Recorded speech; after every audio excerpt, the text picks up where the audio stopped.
जय श्री राधे। पूज्य श्री सद्गुरुदेव भगवान के चरणों में प्रणाम।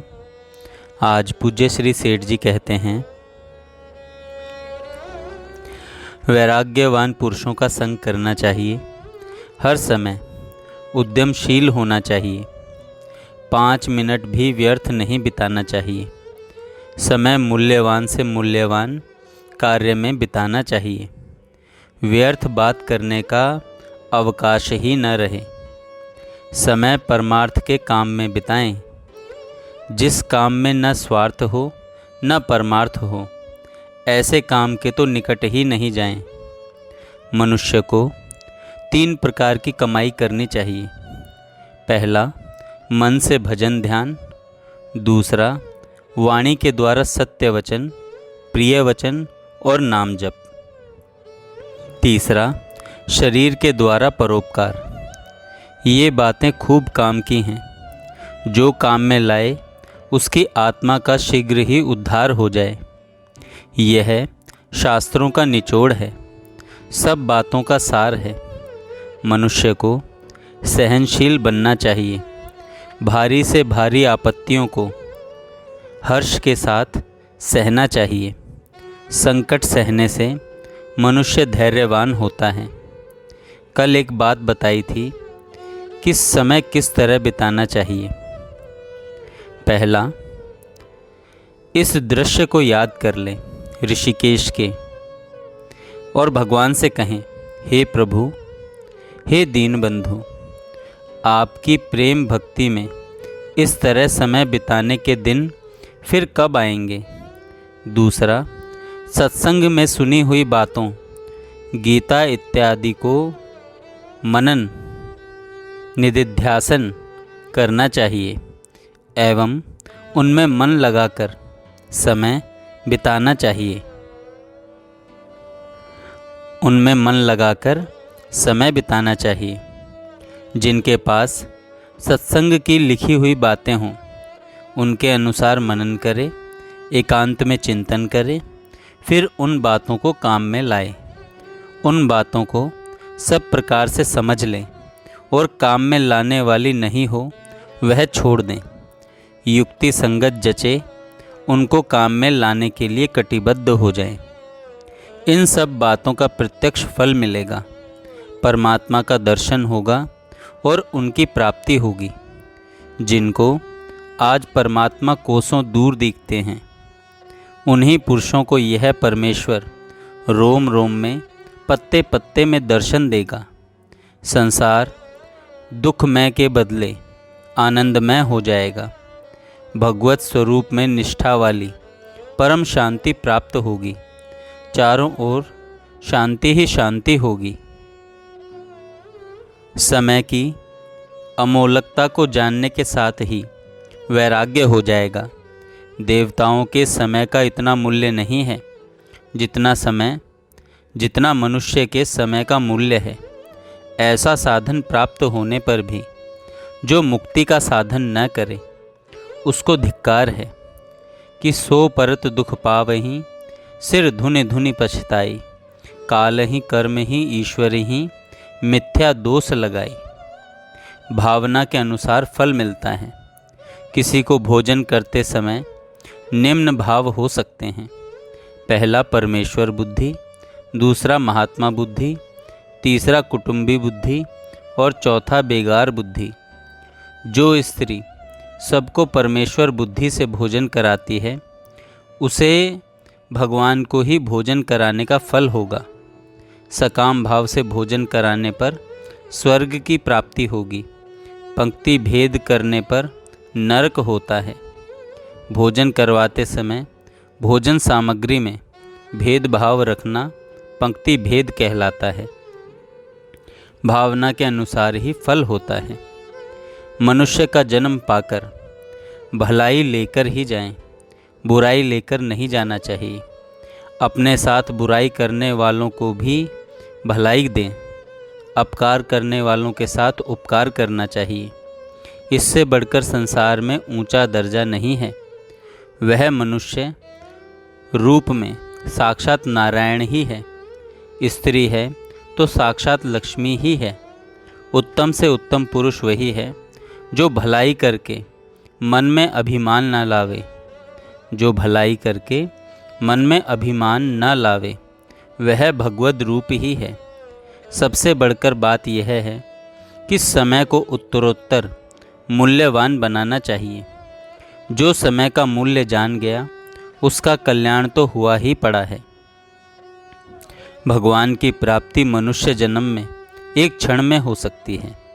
जिस काल में भगवान मिले वह क्षण कैसा है, जिस क्षण में भगवान मिले वह क्षण कैसा है। वह दशा अभी हो जाए तो परमात्मा अभी मिल जाए। इसको वही पुरुष जानता है जिनको परमात्मा के दर्शन होते हैं। वह क्षण हठात भी आ सकता है, वह क्षण समय पर तो आता ही है। किसी क्षण नाम उच्चारण करते करते वह प्रेम जागृत हो जाए तो उसको उसी क्षण परमात्मा मिल जाए। वह प्रेम उसकी दया से आता है। भगवान के लिए रोना चाहिए, उनसे प्रार्थना करनी चाहिए। ख्याल करो परमात्मा की कितनी दया है, परमात्मा की ओर वृत्ति जानी, यह परमात्मा की कितनी कृपा है। आध्यात्म शास्त्र प्रचार वाली जाति में जन्म होना, यह परमात्मा की कितनी भारी दया है। यहाँ भागीरथी के किनारे आना हुआ, यह भी भगवान की कितनी दया हुई है, यह भी भगवान की कितनी दया हुई है। भगवान राम रामचरितमानस में कहते हैं, जो न तरे भव सागर नर समाज अस्पाई, सो कृत निंदक मंदमति आत्मा हन गति जाई। यह दोहा रामचंद्र जी के समय का है। उस समय अयोध्या तीर्थ भूमि थी। यह गंगा जी अयोध्या से भी पहले का तीर्थ है। उस समय साक्षात भगवान थे। इस समय भगवान का गुणानुवाद है। कलयुग में भगवान से भी बढ़कर भगवान का गुणानुवाद तारने वाला है। कलयुग समयुग आन नहीं, जो नर कर विश्वास, गाई राम गुण गन विमल, भवतर बिनहि प्रयास। उस समय ध्यान से कल्याण होता था, इस समय भगवान के नाम से कल्याण होता है। इस समय भगवान के नाम से कल्याण होता है। सतयुग में भगवान का ध्यान करने से, त्रेता में बड़े बड़े यज्ञों के द्वारा उनकी आराधना करने से और द्वापर में विधि पूर्वक उनकी पूजा सेवा से जो फल मिलता है, वह कलयुग में केवल भगवान नाम का कीर्तन करने से ही प्राप्त हो जाता है। कलयुग में केवल हरि का नाम ही सार है। कलयुग में केवल हरि का नाम ही सार है। मैं प्रतिज्ञा करके कहता हूँ, कलयुग में हरि नाम को छोड़कर दूसरी गति नहीं है, नहीं है, नहीं है।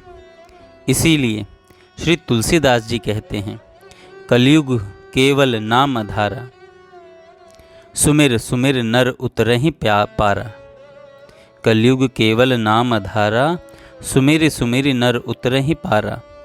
सतयुग में भगवान नरसिंह का अवतार था और कलयुग में नाम साक्षात अवतार है। नाम की महिमा सदा ही है, पर कलयुग में नाम साक्षात राजा है। साक्षात नरसिंह भगवान का अवतार है। नाम को जपने वाले प्रहलाद के समान है। हिरण्यकश्यपु स्वयं कलयुग है। भगवान के भजन से वही काम सिद्ध होगा। ऐसा अवसर पाकर उद्धार न हो तो क्या समझा जाए। नाम जप के साथ साथ भगवान का ध्यान भी हो तो भगवान से वार्ता भी चले, फिर सब विघ्नों का नाश होकर परमात्मा की प्राप्ति हुई पड़ी है। बस ध्यान से बेड़ा पार है। इसमें समय का नियम नहीं। एक क्षण के स्मरण से भगवान मिल जाएं। एक श्वास के बदले में त्रिलोकी के राज्य का मूल्य भी नहीं है। एक क्षण में भगवान मिल सकते हैं। उस समय का मूल्य क्या कहा जाए। शास्त्रों में समय का मूल्य भगवान की प्राप्ति से भी बढ़कर बताया है। वहाँ तक अपनी दृष्टि पहुँचती नहीं। जो रत्न की बिक्री कौड़ियों के बदले करता है, वह समय की कीमत क्या जाने। समय तो रत्न है, कौड़ियों के बदले बेचना यानी भोगों के द्वारा रस लेना ही समय रूपी रत्न को कौड़ियों के बदले बेचना है। मनुष्य को परमात्मा की प्राप्ति एक क्षण में हो सकती है। इससे भी बढ़कर सत्संग की महिमा गाई गई है। सत्संग से एक क्षण में नारद जी ने 10,000 की मुक्ति करवा दी थी। तब सत्संग का मूल्य कितना हुआ, जिसकी कोई तुलना ही नहीं की जा सकती। तात स्वर्ग अपवर्ग सुख, धरिए तुला एक अंग, तुलनता ही सकल मिली, जो सुख लव सत्संग। सत्संग का इतना महत्व है, यह हम लोगों ने कभी जाना नहीं। सनकादि जानते हैं। नारद जी के उपदेश से क्षण मात्र में हजारों का उद्धार हो जाता था। दक्ष प्रजापति ने प्रजा की वृद्धि के लिए 10,000 पुत्र उत्पन्न किए थे। वे सब नारद जी के उपदेश से तप करने चले गए। जब वे तप करके तैयार हो गए, तब नारद जी पहुँचे और उनसे बोले, तुम्हारे पिता ने तुमको संसार फैलाने के लिए उत्पन्न किया है। तुम लोग किनारे लगी नौका को डुबो मत देना। बस उनकी आंखें खुल गई। वे सब के सब महात्मा हो गए, जीवन मुक्त हो गए। दक्ष ने फिर 10,000 पुत्र उत्पन्न किए। उनकी भी वही दशा हुई। तब नारद जी की ऐसी करतूत देखकर दक्ष जी ने उनको शाप दिया, हे नारद, तू 2 घड़ी से अधिक कहीं नहीं ठहर सकेगा। नारद जी ने कहा, 2 घड़ी तो बहुत है, 2 घड़ी में तो बहुतों का उद्धार हो सकता है। नारद जी की ऐसी महिमा है कि ब्रह्मा जी और शिव जी भी दौड़ दौड़ कर भगवान के गुणानुवाद उनसे सुनते हैं। सनकादि तो समाधि छोड़कर सुनते हैं। सत्संग में उस तरह का श्रद्धा और प्रेम हम लोगों का नहीं है। परमात्मा में श्रद्धा और प्रेम होने से और उनके गुणानुवाद सुनने से क्षण क्षण में रोमांच और नेत्रों से अश्रुधारा बहने लगती है। भगवान का नाम कानों में सुनाई देते ही आनंद की लहरें आने लगती हैं। भगवान के चिंतन से, नाम कीर्तन से और गुणानुवाद से अद्भुत आनंद होने लग जाता है। जय श्री राधे। जय श्री राधे। पूज्य श्री सद्गुरुदेव भगवान के चरणों में प्रणाम।